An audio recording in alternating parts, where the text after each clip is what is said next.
Year 1983 को दिखाते हुए मूवी स्टार्ट होती है, जहां पर हम बहुत सी पुलिस कार्स के साथ एक एम्बुलेंस को भी देखते हैं। वो लोग एक क्रीपी फेस वाले आदमी को हॉस्पिटल लेकर जा रहे थे और यहाँ पर उस आदमी का फेस नहीं दिखाया जाता क्योंकि वो देखने के काबिल नहीं होता। सिर्फ उसकी मूवमेंट्स दिखाई जाती हैं क्योंकि वो किसी के कंट्रोल में भी नहीं आ रहा था। उसकी हालत देखकर पुलिस ऑफिसर्स समझ ही नहीं पाते कि उसके साथ क्या हुआ है। इन्वेस्टिगेशन के लिए डिटेक्टिव्स उस आदमी से क्वेश्चंस करते हैं, लेकिन वो उन्हें कुछ भी नहीं बता पाता। और जब पुलिस ऑफिसर बाहर होता है तब वो आदमी रूम की विंडो से कूदकर सुसाइड कर लेता है और ऑन द स्पॉट उसकी मौत हो जाती है। इसके बाद हम 2 वीक्स पहले का सीन देखते हैं, जहाँ पर हम तकरीबन 12 साल के बच्चे को देखते हैं जिसका नाम ऑस्कर होता है। ऑस्कर अपनी मदर के साथ रहता था क्योंकि उसके पेरेंट्स का डिवोर्स हो गया था। दूसरी तरफ स्कूल में एक लड़का जो कि काफी र्यूड था, वो और उसके फ्रेंड्स ऑस्कर को काफी परेशान किया करते थे। इसी वजह से ऑस्कर काफी अपसेट रहता था क्योंकि उसकी पर्सनल और स्कूल लाइफ दोनों में काफी इश्यूज थे और मोस्टली वो अपना टाइम पास अपनी दूरबीन से नेबर्स को देखकर किया करता था। और तभी वो देखता है कि एक आदमी और उसके साथ एक लड़की जो कि तकरीबन 12 साल की थी उसके साथ वाले अपार्टमेंट में रहने आते हैं। उस आदमी का नाम हॉकिन और उस बच्ची का नाम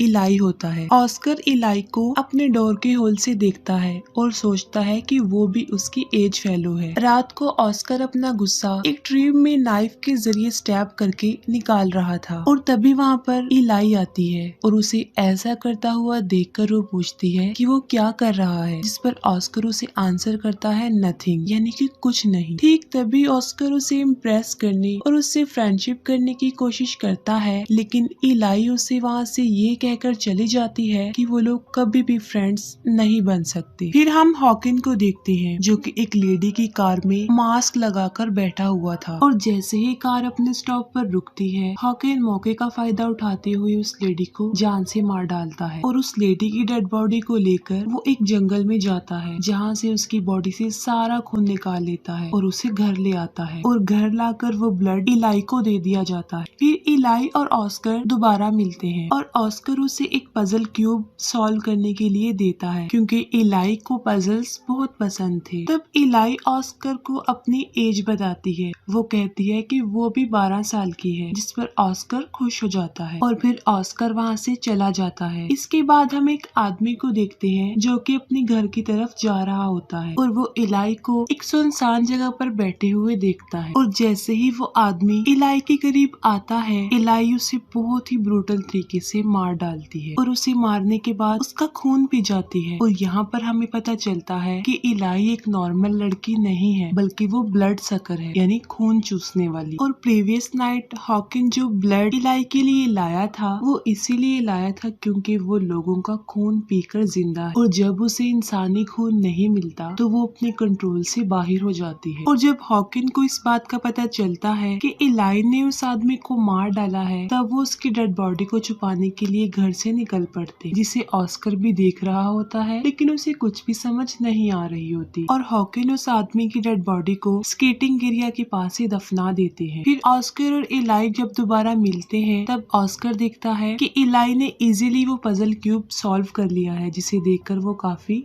इम्प्रेस होता है और वो ऑस्कर को भी उसे सॉल्व करने का सिखाती है। वक्त गुजरने के साथ साथ उन दोनों की फ्रेंडशिप और ज्यादा अच्छी हो जाती है। वो दोनों एक दूसरे के काफी क्लोज हो गए थे और यही नहीं बल्कि वो एक दूसरे को पसंद भी करने लगे थे। और जब हॉकिन को उन दोनों के रिलेशन के बारे में पता चलता है तो वो इलाई को ऑस्कर से दूर रहने के लिए कहता है। ऑस्कर जब स्कूल में होता है तो वही बैड बॉय उसे मारता है, जिससे ऑस्कर के फेस पर कट लग जाता है। शाम को एबी ऑस्कर से उसके फेस कट के बारे में पूछती है, तब ऑस्कर इलाई को उसी बैड बॉय के बारे में बताता है कि ये उसने मारा है और वो उसे मारता रहता है। ये सुनकर इलाई ऑस्कर की हौसला अफजाई करते हुए कहती है कि इंसान को मार खाने की बजाय फाइट बैक करनी चाहिए। ऑस्कर डरते हुए कहता है कि अगर वो लोगों पर फाइट बैक करेगा तो वो लोग उसे और ज्यादा मारेंगे। तब इलाई ऑस्कर को श्योरिटी दिलवाते हुए कहती है कि जब कभी ऑस्कर को उसकी हेल्प की जरूरत पड़ेगी वो उसकी मदद के लिए जरूर आएगी, क्योंकि उसे इस बात का बिल्कुल भी अंदाजा नहीं है कि इलाई कितनी powerful. Next day Oscar gym join कर लेता है और एक दिन जब स्कूल के सारे बच्चे आइस स्केटिंग के लिए जा रहे होते हैं, वहीं दूसरी तरफ वो बैड बॉय और उसके फ्रेंड्स ऑस्कर को मारने के लिए उसकी तरफ बढ़ते हैं। लेकिन इस बार ऑस्कर उनसे डरने की बजाय फाइट बैक करता है और वो उस लड़के को रॉड से मारता है, जिससे उसके कान पर चोट आती है। जबकि टीचर्स और बच्चों को आइस में उस आदमी की डेड बॉडी मिलती है जिसे इलाई ने मारा था और हॉकिन ने दफनाया था, जिसे देखकर बाकी बच्चे काफी डर जाते हैं और वहीं पर पुलिस ऑफिसर्स भी आते हैं। प्रिंसिपल ऑस्कर को सस्पेंड करने की बात करती है, लेकिन फिर उसे छोड़ दिया जाता है और ऑस्कर काफी खुश होता है क्योंकि उसने डरने की बजाय बहादुरी से मुकाबला किया था। और इस बात को ऑस्कर इलाई के साथ भी डिस्कस करता है। हॉकिन अपने दूसरे शिकार के लिए निकल जाता है और एक लड़के की गाड़ी में बैठ जाता है, लेकिन इससे पहले कि वो उसके साथ कुछ कर पाता, उस लड़के का दूसरा फ्रेंड आकर गाड़ी में बैठ जाता है। यहाँ पर हॉकिन सोच में पड़ जाता है कि अब वो उन दोनों को कैसे मारेगा और तभी गाड़ी एक पेट्रोल पंप पर रुकती है और उन दोनों में से एक लड़का स्टोर में कुछ परचेजिंग करने जाता है और उसके वापस आने से पहले हॉकिन दूसरे लड़के पर अटैक कर देता है और जब गाड़ी को वहाँ से ले जाने के लिए वो फ्रंट सीट पर आता है तब वो लोग उसे देख लेते हैं और उसके पीछे भागने लगते हैं। वहाँ से बचने के लिए हॉकिन इतनी तेजी से गाड़ी चलाता है कि उसकी गाड़ी एक दूसरी कार से टकरा जाती है और फिर कार क्रैश हो जाती है और उल्ट जाती है और इस एक्सीडेंट से हॉकिन को काफी चोट आती है। सामने से दूसरे लड़के उन्हें पकड़ने के लिए आ रहे होते हैं और तब हॉकिन अपनी शिनाख्त खत्म करने के लिए अपने मुंह पर एसिड गिरा लेता है, जिससे उसका फेस बुरी तरह झुलस जाता है और फेस जलने की वजह से वो पहचान में नहीं आ रहा था और फिर उसे हॉस्पिटल लेकर जाया जाता है। और यहाँ पर हमें पता चलता है कि मूवी के स्टार्ट में हम जिस क्रीपी फेस वाले आदमी को देख रहे थे वो कोई और नहीं बल्कि वो हॉकिन ही था और हॉकिन का फेस बदसूरत इसीलिए लग रहा था क्योंकि उसने अपने फेस पर एसिड गिरा लिया था। और जब इलाई को इस बात का पता चलता है तो वो उसी हॉस्पिटल में जाती है और काउंटर पर एक नर्स उसे कहती है कि हॉकिन पुलिस के अंडर है और वो उससे नहीं मिल सकती। और ये सुनकर बगैर कुछ कहे इलाई वहाँ से चली जाती है और बिल्डिंग की विंडोज पर चढ़ते हुए वो हॉकिन की रूम की विंडो पर पहुँच जाती है और तब हॉकिन भी उससे मिलने के लिए विंडो पर आता है और वहाँ पर वो इलाई को खून पिलाने के लिए खुद को उसके सामने पेश करते हैं क्योंकि इस वक्त इलाई को ब्लड की शिद्दत से जरूरत थी। और इसी दौरान हॉकिन उस बिल्डिंग से नीचे गिर जाते हैं और जब डिटेक्टिव उसे आकर देखते हैं तब उन्हें वहाँ पर उसकी डेड बॉडी मिलती है। वहीं पर इलाई भी खड़ी होती है, लेकिन पुलिस ऑफिसर्स का उस तरफ ध्यान नहीं जाता। इलाई काफी सैड थी और वो ऑस्कर की रूम की विंडो पर आकर नॉक करती है। तब ऑस्कर उसे अंदर बुला लेता है और वहाँ पर ऑस्कर इलाई को उसकी क्लोज फ्रेंड बनने के लिए कहता है और इलाई खुशी से इस बात को एक्सेप्ट कर लेती है और इस बात के लिए एग्री हो जाती है। लेकिन वो कहती है कि मैं एक लड़की नहीं हूँ और इस बात को ऑस्कर इग्नोर कर देता है। पुलिस ऑफिसर्स इलाई के घर इन्वेस्टिगेशन करने आते हैं क्योंकि उन्हें हॉकिन की डेथ के पीछे सुसाइड की बजाय कोई और रीजन ही लग रही थी और पुलिस का शक इलाई पर इस वजह से भी था क्योंकि जब इलाई हॉस्पिटल आई थी वो बगैर कुछ कहे ही वहाँ से चली गई थी। ऑस्कर इलाई को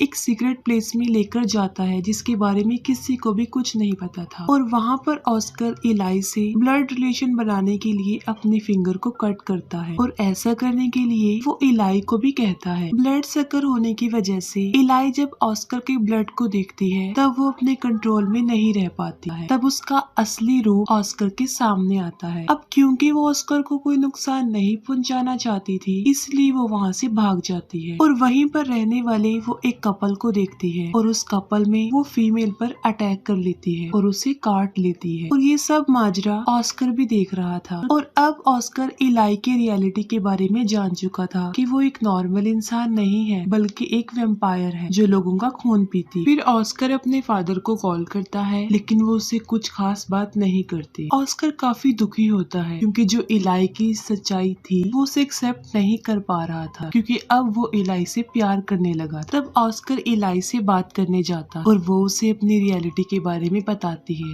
कि कि वो एक वेम्पायर है। उसे जिंदा रहने के लिए जिंदा इंसान के खून की जरूरत होती और अगर वो उसे ना मिले वो खुद पर कंट्रोल नहीं कर पाती। वो कहती है कि वो किसी को भी नुकसान पहुंचाना नहीं चाहती, लेकिन उसकी नीड की वजह से उसे ऐसा करना पड़ता है। ऑस्कर इलाई से पूछता है कि वो कब से 12 साल की है, जिस पर वो कहती है कि मैं कई सालों से 12 साल की ही हूँ, यानी उसकी एज नहीं बढ़ती। तब ऑस्कर को टेबल पर एक पिक्चर नजर आती है जिसमें इलाई के साथ एक दूसरा लड़का था। तब ऑस्कर उस पिक्चर को देखकर जेलस फील करता है और गुस्से में वहाँ से चला जाता है। दूसरी तरफ वो लेडी जिसे इलाई ने काटा था वो काफी अजीब बिहेव कर रही थी, क्योंकि वो भी अब ब्लड सकर बन गई थी और वो खुद को ही काट रही थी। सुबह के वक्त ये वेम्पायर सूरज की रोशनी बर्दाश्त नहीं कर पाते और जैसे ही नर्स दरवाजा खोलती है सूरज की रोशनी की वजह से वो लेडी जलने की वजह से मर जाती है और उसके साथ साथ वो नर्स भी जलकर मर जाती है। डिटेक्टिव जब ये देखते हैं तब वो काफी हैरान और परेशान हो जाते हैं। ऑस्कर की डोरबेल बजती है और जब वो चेक करता है तब वहाँ पर इलाई आई थी और वो ऑस्कर को कहती है कि उसे अंदर आने के लिए कहे, लेकिन ऑस्कर उसे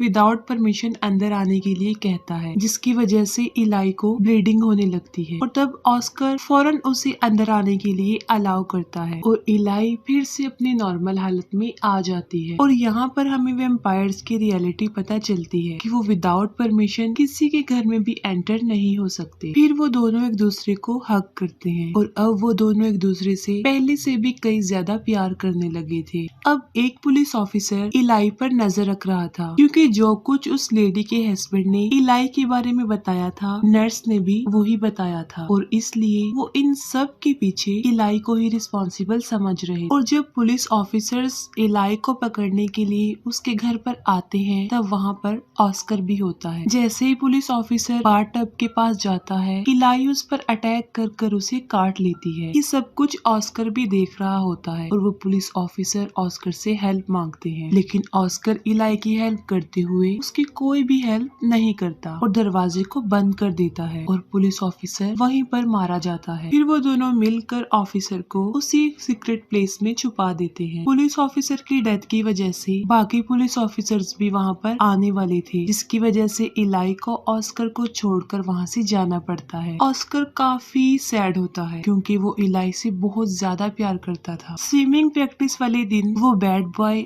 और उसके बाकी फ्रेंड्स ऑस्कर से रेवेंज लेने के लिए वहाँ पर आते हैं। जैसे ही प्रैक्टिस शुरू होती है वो टीचर को कोई झूठ बोलकर वहाँ से बाहर भेज देते हैं और टीचर के वहाँ से जाने के बाद डोर को अंदर से लॉक कर देते हैं और बाकी बच्चों को भी स्विमिंग पूल से बाहर निकाल दिया जाता है और वो लोग ऑस्कर को काफी परेशान करते हैं। वो ऑस्कर को टॉर्चर करते हुए कहता है कि उसे पानी में 3 मिनट तक सांस बंद करके रहना होगा और अगर वो ऐसा नहीं कर पाया तो वो लोग उसकी एक आंख निकाल देंगे। काफी देर ऑस्कर पानी में रह लेता है लेकिन फिर उसकी हालत खराब होने लगती है और तभी वहाँ पर इलाई आती है और वो उन तीनों को बुरे तरीके से मार डालती है। ऑस्कर पानी से बाहर आता है और उसकी हालत काफी खराब होती है और यहाँ पर वो इलाई की लॉयलिटी देखकर अपना सब कुछ छोड़कर उसके साथ जाने के लिए एग्री हो जाता है। और जब ऑस्कर ट्रेन में होता है तब उसके सामने एक बहुत बड़ा बॉक्स पड़ा होता है और उस बॉक्स के अंदर इलाई थी, क्योंकि सुबह के वक्त वेम्पायर्स खुले में नहीं रह सकते थे और वो लोग अपनी न्यू लाइफ की स्टार्टिंग के लिए निकल जाते हैं। यहाँ पर हमें पता चलता है कि ऑस्कर जब इलाई के घर गया था और उसने इलाई के साथ जिस बच्चे की पिक्चर देखी थी वो कोई और नहीं बल्कि हॉकिन था। अब क्योंकि इलाई तो कई सालों से 12 साल की ही थी, वो बढ़ती नहीं, लेकिन हॉकिन बढ़ते बढ़ते बूढ़ा हो गया था। अब क्योंकि हॉकिन मर चुका था तो इलाई को सरवाइव करने के लिए ऑस्कर की जरूरत थी और इसीलिए वो उससे फ्रेंडशिप कर लेती है और उन्हें प्यार भी हो जाता है। अब क्योंकि वो दोनों एक दूसरे को प्यार करते थे तो इलाई ऑस्कर को काट कर उसे भी वेम्पायर बना दे और वो दोनों हमेशा एक दूसरे के साथ लाइफ स्पेंड करेंगे और यहीं पर ये मूवी एंड हो जाती है।